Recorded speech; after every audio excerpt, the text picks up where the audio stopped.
শুক্রবার সংবাদ সংগ্রহের জন্য আমরা রাজধানীর কলেজ গেট এলাকায় আসি।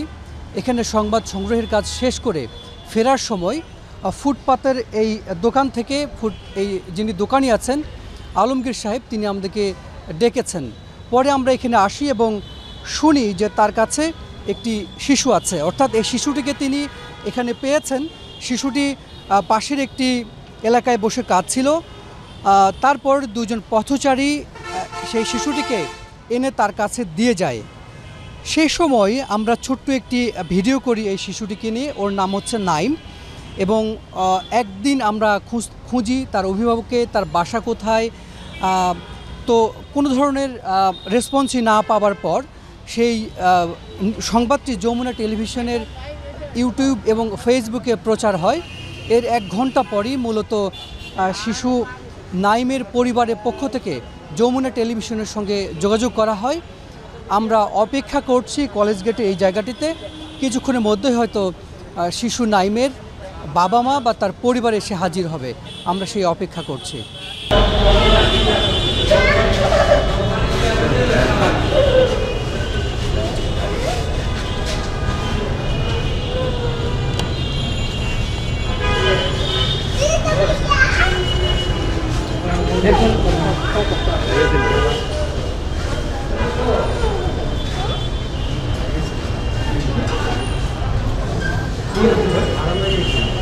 নাইম, আম্মুর দেখে পাইছো? হ্যাঁ।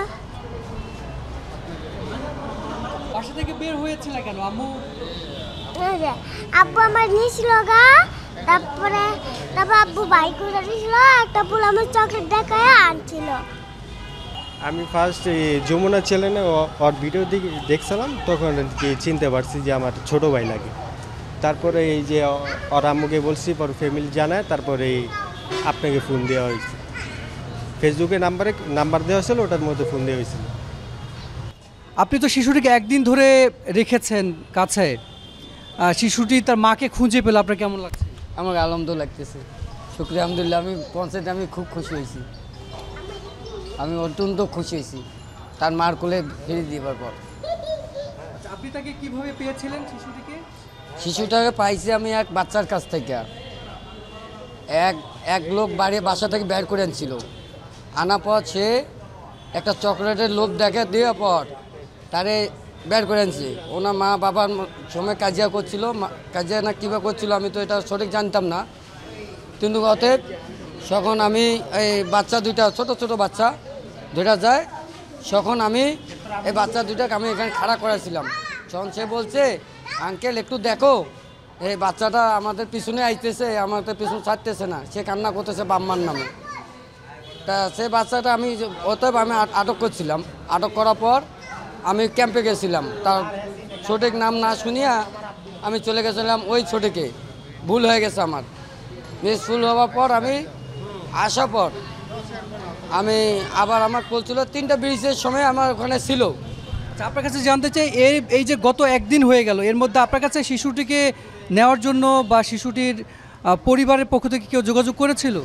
আমার সঙ্গে কেউ যোগাযোগ করে নাই, এই পর্যন্ত কেউ যোগাযোগ করে নাই। আপনি বলছিলেন যে একজন শিশুটিকে নিতে এসেছিল বাবা দাবি করে। একজন আইছিল, আসার পর সে ভুল তদন্ত আইছে আমার এখানে, সে বলছে এটা আমার মা বাবা না। আসার পর আমি কইছি আপনার ঘরে এটা ভুল তদন্ত আইছেন। তারপর উনি চলে গেছে, কিন্তু আমি কোনো কাজে করিনি, একটু অপমান করছি তারে। অপমান করার পর আমি চুপচাপ হয়েছিলাম, আর কোনো বাড়ি না। তার মানে একজন এসে দাবি করেছিল এই শিশুটি তার, কিন্তু নাইম বলেছে যে এটি তার বাবা নয়, এরকম? জি, যে বলছে এটা আমার বাপ মা না, সে মহিলা কইছে আমার ছেলে না এটা। আমি যে আজকে সেই বাচ্চা নিয়ে যাবে, আমার খুব কষ্ট লাগতেছে যে আমি বাচ্চাটা আমি রাখলাম, এই বাচ্চা আমি ছাড়া কিভাবে থাকবো? কারণ আমি ভাবছি আমার একটা বাচ্চা আছে, আমার নিজের বাচ্চার মতো করে আমি রাখছি, যে আমিও একটা মা। দেখলাম বাচ্চাটা গতকাল খালি গায়ে ছিল, আপনার মনে পোশাক পরিয়েছেন, খাইয়েছেন? পোশাক আমি নিজে যে সরদ্দি মেডিকেলে যে আমি পোশাক কিনেছি, কিনে ওরা বাসায় নিয়ে যে গা গোসল করাইয়া তেল পানি দিয়ে আমি নিজে হাতে আমি খাওয়াই দিচ্ছি, ওকে খাওয়াইয়া ঘুম পাড়ায় আমি দোকানে চলে আসছি। কারণ আমি জানি যে আমার হাজব্যান্ড ফুটপাতে দোকান করে, ব্যবসা করে, কারণ আমার স্বামীর উপরে আমার একটু আত্মবিশ্বাস আছে। আমি আমার স্বামীর এনে আমি সবসময় আমি স্বপ্ন দেখি